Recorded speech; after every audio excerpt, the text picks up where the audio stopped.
Hey, hello everyone, welcome back to my channel, The Bengali Softie. So I recently got into big tech and I thought about how can I give you some pointers how I got in and what actually worked for me. So yeah, the title of the video is Mastering the Art of Not Getting into Big Tech. So that's why that is like that. So I will directly tell you the points that I followed and that actually like which things you shouldn't follow at all. So I will jump right in. Now might be the time to subscribe. Subscribe! So the first thing is the power of pity, right? So if you are not from a tier 1 college and if you keep on thinking that okay, they will not select me based upon my college, that's not true. So you should actually try to work on yourself and learn a lot of things. Maybe if somebody who is from a tier 1 college, they had done that hard work before they got into the college, so they might get it 10%. Uh, they might need to give 10% less effort when they actually apply for the job. You need to do it now. So don't get into all that stuff that okay, I am not from this college, so it is not meant for me. So the power of pity is really big. If you have a lot of pity for yourself and if you use that as an excuse to not work on yourself, so yeah, that will not work out for you. So that is the first thing. You should get that out of your head and you should think, yeah, like I want it, so I will have to work for it. If I haven't worked before I got into the college, I have to work now. So remove that pity for yourself. The next, I will go to the next point. I think that's enough of GAN here on this one. So DSA overload, right? So if you haven't made into big tech out of college, so they will be expecting a lot from you, right? Like system design, the experience of the latest technologies that are there in the market, and also how uh, like how up to date you are, how you work to keep yourself up to date also.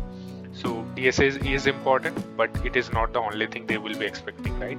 So you should do DSA maybe 2 times a week, I would say. That's okay.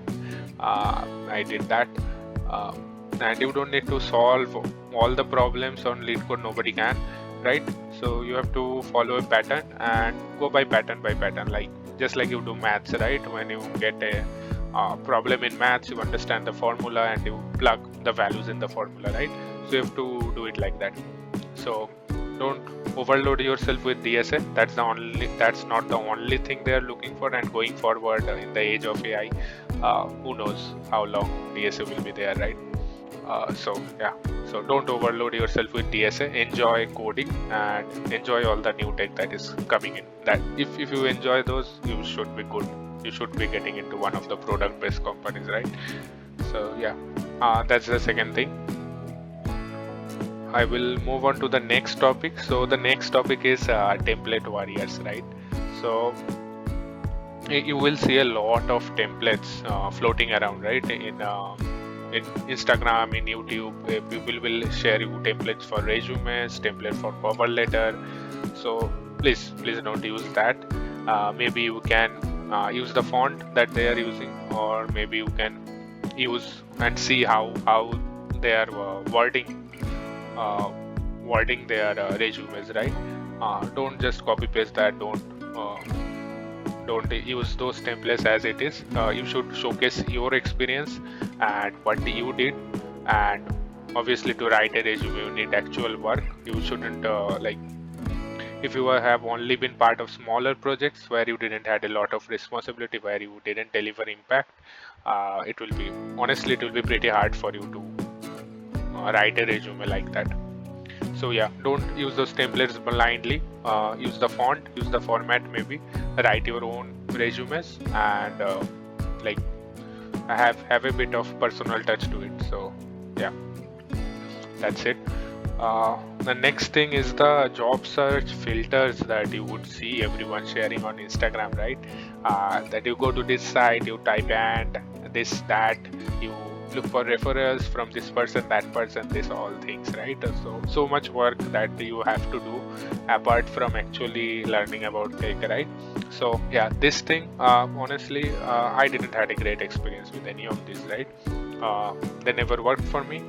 uh, and yeah, and and like it was a waste of time for me. So what I would recommend is, yeah, get referrals if you can. Get the referrals from the senior most people that you can imagine. They should be related to that field, obviously.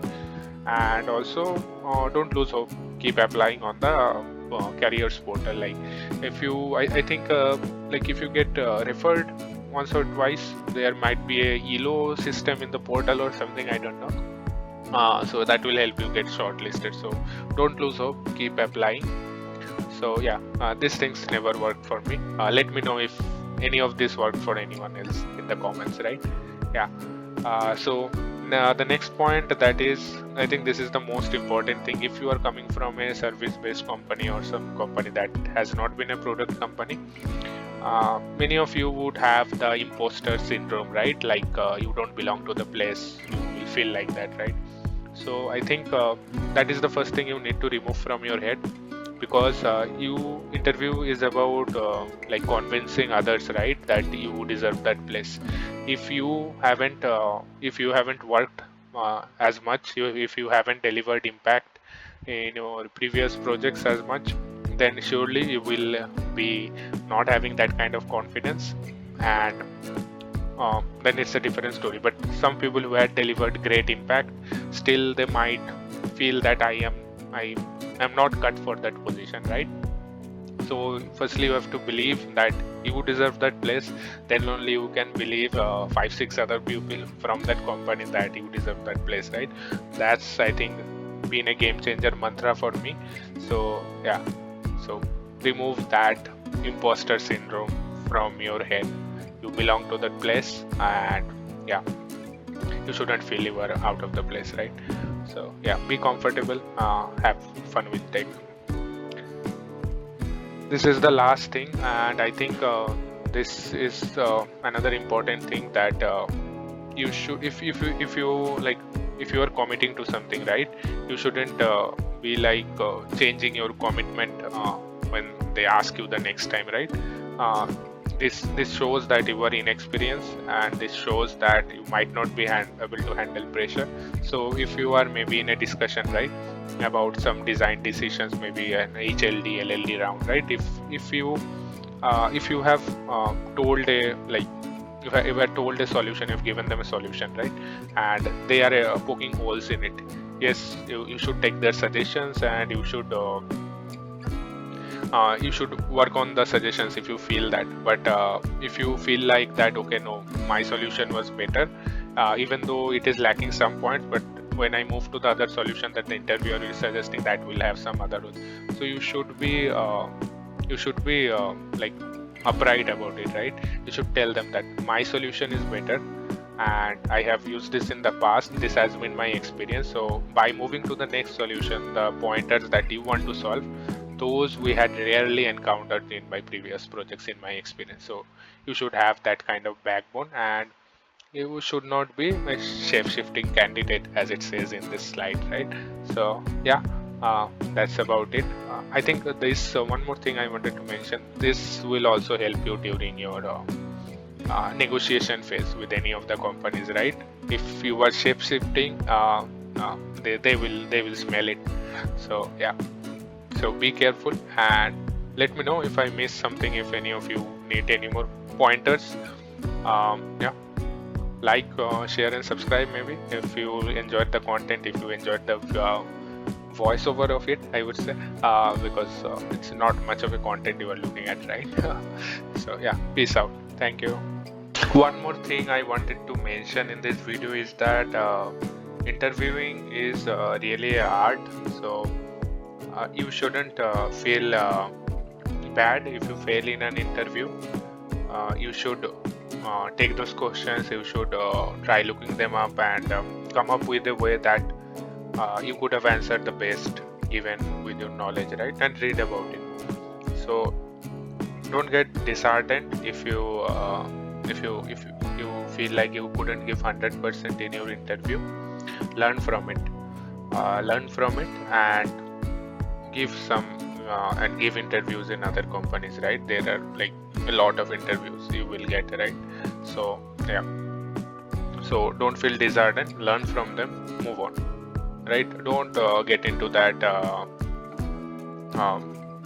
hole of thinking that, oh, I could have done this better, that better. That doesn't matter anymore now, right? They already had the decision. So yeah, and yeah, smile in interviews, that works. So yeah, have a positive energy, think positive, and if you have a positive energy, you can also get out of some tricky questions, right? You can simply smile and say, okay, I don't know, I will learn about it. But if you have that negative energy, you will say, I don't know, and you will pause there, and that doesn't look good. So yeah, if you have a positive energy, you might get out of that thing without getting a negative point. That the interview might have asked it just to check if he had heard about this topic. It might be a really niche topic, so he really wouldn't want to grade you on that. So people do stuff like that. So yeah, peace out.